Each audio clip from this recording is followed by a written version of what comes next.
Assalamualaikum warahmatullahi wabarakatuh. Assalatu wassalamu ala asrafil anbiya'i wal mursalin Sayyidina wa maulana Muhammadin wa ala alihi wa sahbihi ajma'in, amma ba'du. Pertama-tama dan yang paling utama, marilah kita panjatkan puji dan syukur kita atas ilahi Rabbi, yang mana berkat limpahan, rahmat, serta taufik dan hidayahnya jualah kita dapat berkumpul di tempat yang insya Allah penuh mubarakah ini. Salawat serta salam tak lupa kita haturkan kepada junjungan kita, Nabi Nabi besar Muhammad Sallallahu Alaihi Wasallam beserta sahabat beliau, kerabat, tabi'in dan sahabiat yang rela mengikuti jejak langkah beliau minal madi al-an ila yaumil qiyamah. Pada kesempatan kali ini langsung saja saya ingin menyampaikan ceramah singkat saya yang berjudul ikhlas.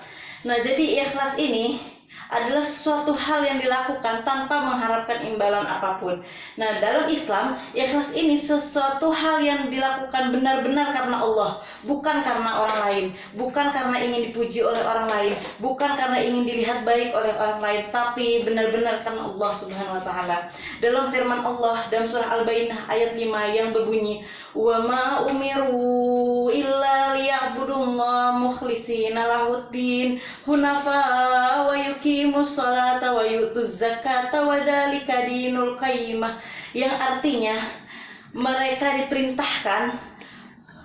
tidak diperintahkan kecuali untuk menyembah Allah Subhanahu wa taala, lagi mengikhlaskan ketaatan kepadanya, lagi istiqomah menjalankan sholat dan menunaikan zakat. Itulah agama yang lurus.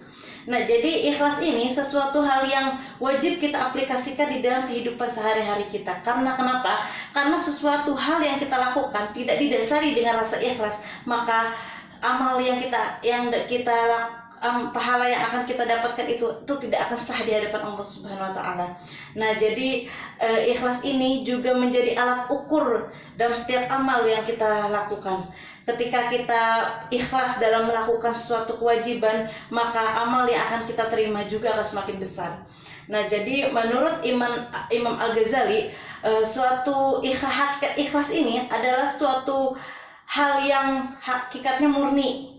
Jadi terlepas dari kotor-kotoran yang mencampurinya, seperti ketika kita ingin sholat, kita sholat ya sholat aja tanpa kita memikirkan hal-hal yang lain. Nah, jadi menurut Imam Al-Ghazali juga, Imam Al-Ghazali berkata, bukan berarti kita mengharapkan surga dan takut akan neraka. Itu suatu hal yang tidak baik.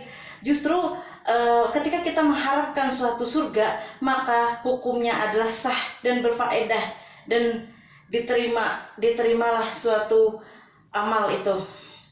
Nah, jadi teman-teman, jadi ikhlas ini sangat penting sekali untuk kita lakukan di dalam kehidupan sehari-hari kita. Karena kenapa? Karena ketika kita melakukan suatu amal dengan rasa ikhlas, maka hati kita akan bisa jauh lebih tenang, dan kita juga terhindar dari rasa kecewa. Karena setiap manusia pasti menginginkan setiap amal yang dia lakukan pasti ingin mendapat ridho dari Allah Subhanahu wa taala. Maka dengan itu kita bisa pelan-pelan untuk bisa belajar ikhlas dalam suatu apapun yang kita lakukan.